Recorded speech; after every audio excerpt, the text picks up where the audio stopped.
Today's topic is... Would not a rose by any other name sound just as sweet? What? The Teikoku Diaries Part 1. Thanks for ruining it. Good evening, ladies and gentlemen, and welcome once again to Waypan. I'm Cal. And I'm Sunny. Today's story isn't about a model, it's about a name.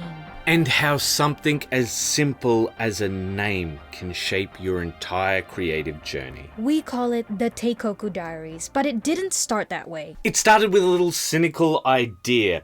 I'll build Cathay before GW releases it. Yeah, but something shifted. Somewhere between the priming and the painting, it stopped being a joke. I didn't want to parody Cathay. We wanted to make something cool. I saw Cal's passion for Nippon as he screamed it in every video. Yata Nippon. Honestly, be glad for the audio editing. So, what makes something cool? Avalon, Cathay, Votan. These names just don't sound exotic. They sound like they belong in a mythos. They carry the sort of weight of history without spelling everything out. They're unfamiliar, but not alien. Regal, mysterious, meaningful. Because here's the trick. Most of those names, they are real, or at least rooted in something real. Avalon was a medieval name for England, especially in Arthurian myth. Cathay was how Europeans used to refer to China. Marco Polo called it that. Even Votan isn't pulled from the thin air. It echoes Votan, a European variation of Wotan or Odin. It sounds mythic because it is. But we don't use those names anymore, not in everyday life. So they feel distant, they feel legendary. It's like a linguistic fog. The further back a word feels, the more it sounds like being a part of a fairy tale. You're not walking into Beijing, you're venturing into Cathay. It's not a nation, it's an atmosphere. It's the same reason Tolkien didn't call them treemen. He gave us Ents.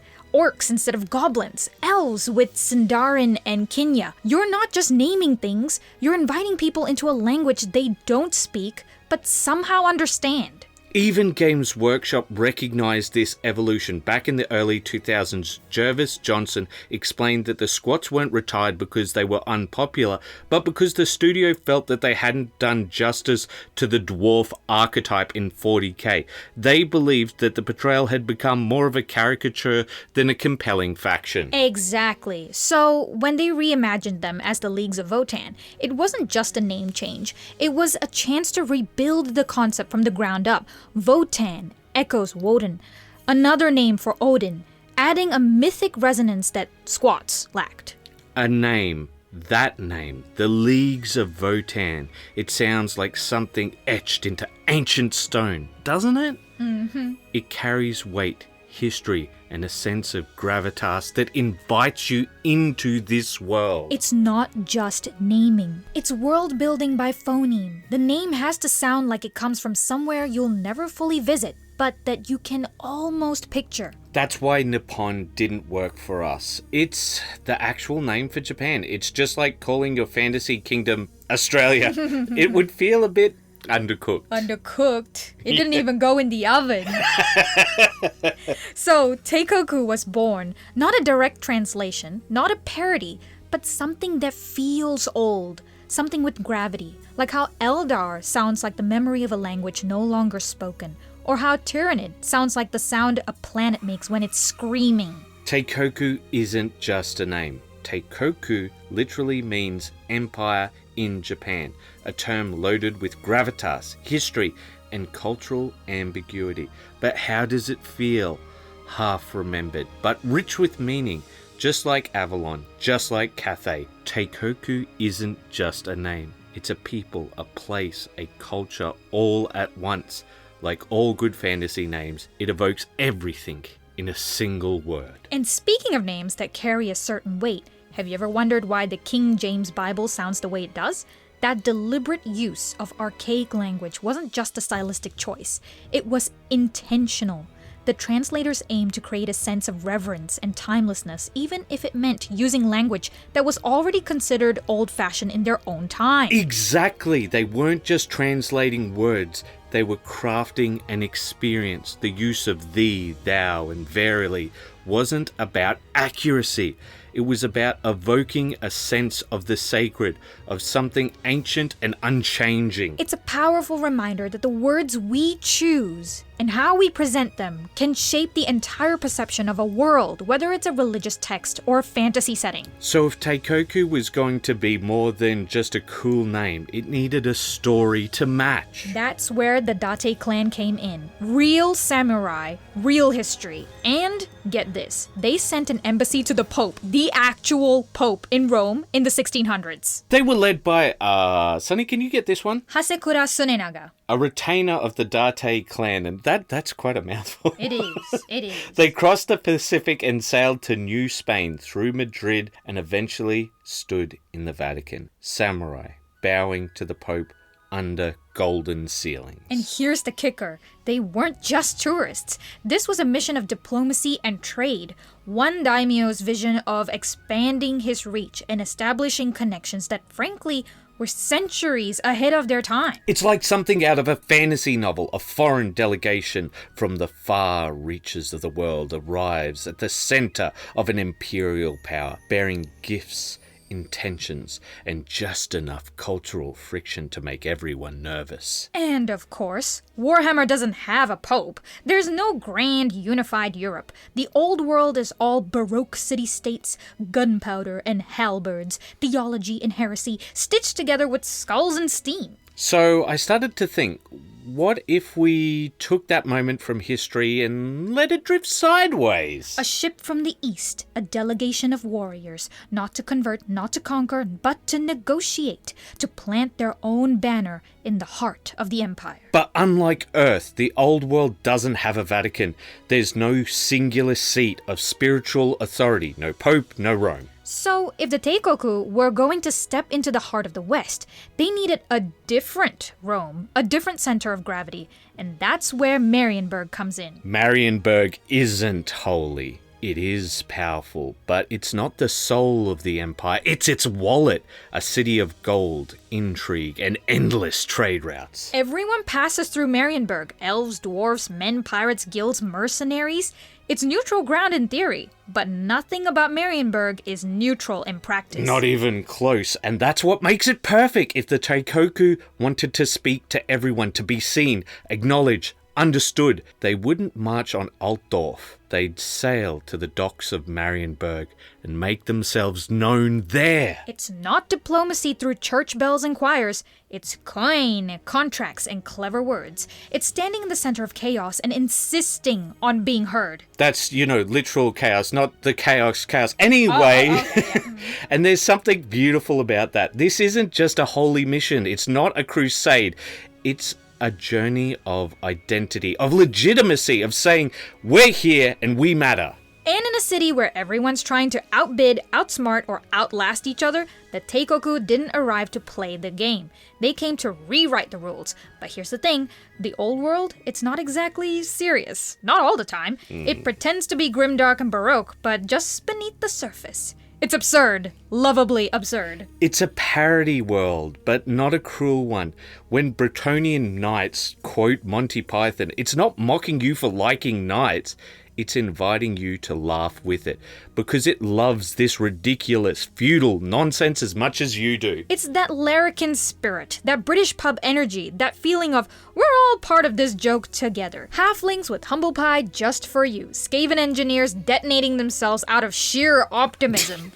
It's satire that includes you! See, what we now call the old world was just once Warhammer fantasy, made by punks, weirdos, and people on the edge of the mainstream. But they were also British, so baked into the setting, whether intentionally or not, was tall poppy syndrome and that larrikin spirit. Which meant sometimes the joke was just the name. Sanyo Kawasaki and his magic sword, Toyota. That was enough to say, hey, maybe you know something about the world that isn't just when the next footy match is on. But then you dig into the rest of that lore. Sanyo Kawasaki, a mighty rebel warlord and his most trusted rice bowl bearer, Nissan, his preeminent tea strainer, Fujiyama, and no, I'm not making that up. And it's not satire, it's lazy. It's just detached, a parody from the outside looking in. There's no warmth to it, no shared joke. It's not, we're laughing at this together. It's like, we're laughing at this thing we don't understand. But we heard they made good cartoons. And to be fair, when this was coming out, that's what the most informed people knew. And that's why Teikoku couldn't be that. We want it ridiculous, but connected. Maybe you might groan because it's cringe, but you can feel the sincerity behind it. Because the old world is big enough for sincerity, for honor and absurdity to share a battlefield. You can have a samurai who bows too deeply and still guts an ogre. You can be funny without being dismissive. And if we were going to bring the East into the old world, it had to come with the same affection, the same chaos, and the same invitation to join in. So with all of that in mind, how do you introduce Teikoku to the old world? Carefully, but also with just the right amount of disaster. The story starts with a delegation. Teikoku nobles, warriors and retainers arriving in Marienburg, not as conquerors, not as missionaries, but as something far more dangerous to the old world. Outsiders who speak well. And this is where it gets fun, because the problem isn't mistranslation, it's the perfect translation. Our diplomats speak perfect Reckelspell, flawless, not just grammatically, but formally, politely, with ceremony and depth. He's been trained in a dozen dialects. His vowels are immaculate. His verbs are pristine. So when he steps forward, bows deeply, and says, "I ditch you," he doesn't think he's caused a problem, because that is his name, the House of Date. It's a declaration of lineage, of honor, of presence. But to the merchant lords of Marienburg, it's something else entirely. They hear a very polite samurai proposing in perfect Rickspiel with witnesses. And because the translation is so perfect, so fluid, nobody questions it. Not until the rest of the delegation joins in, banners raised, voices solemn. We all date you. And here's the thing, this isn't a one-off joke. This is the moment that the Teikoku become part of the old world. Because culturally, they are completely wrong for the setting. To a common man from the Empire, they must look like all of the worst aspects of the elves and dwarves combined. They've got the burning passion and long grudges of dwarves, and the impossible pride and formality of the elves. They bow too low, they speak too correctly, their armor's too clean, their swords are poetry, and their etiquette is warfare.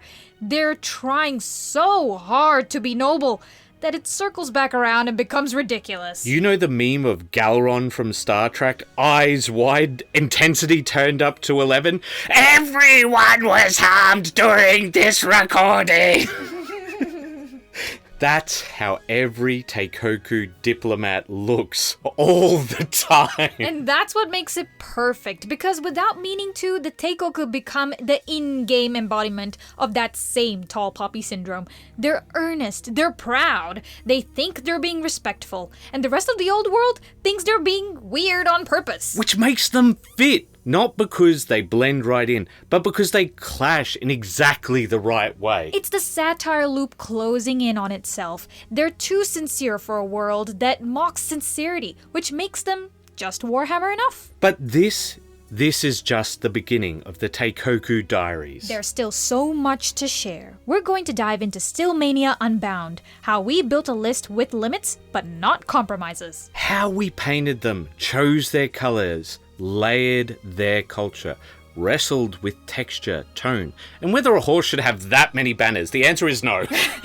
We'll talk boards, themed terrain, the perfect carry case, how to build a home for an army that's trying to find a home in the setting. If you want to see how far this madness goes, subscribe, stick around, and maybe start your own Teikoku. Alright, whatever you want to start, the thing that you want to make your own. This isn't about making a list, it's about crafting a world. And if you've made it this far, we think maybe, just maybe you care about that too. We hope you love them as much as we do. Because Teikoku isn't just a name. It's a story. So, Keep those brushes wet and your translators honest. Aren't you supposed to say bye-bye? No, look, because of the thing. Keep those brushes No, because of the translator with the thing, the Teikoku Diaries. You know what I'm talking about, the Teikoku Diaries. Where's the bye-bye? Bye-bye. Bye-bye. Are you happy? Okay, bye-bye. You'll never be happy, will you? We should stop now.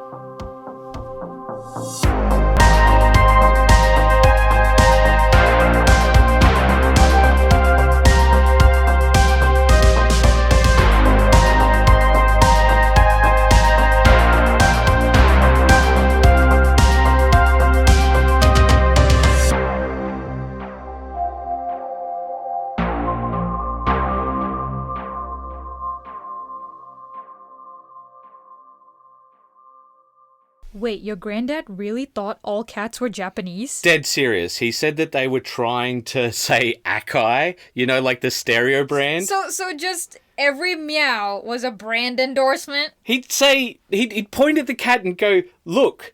And then he'd point at the VCR and he'd be like, see? And you believed him? Well, maybe I thought he'd unlocked the secrets of cat language at the very least. I mean, it seemed prophetic at the time. So, what you're saying is, this whole Teikoku army might be cat propaganda? Look, if the cats are watching... I, for one, welcome our whiskered overlords. I mean, we already have 2 cats named after gods.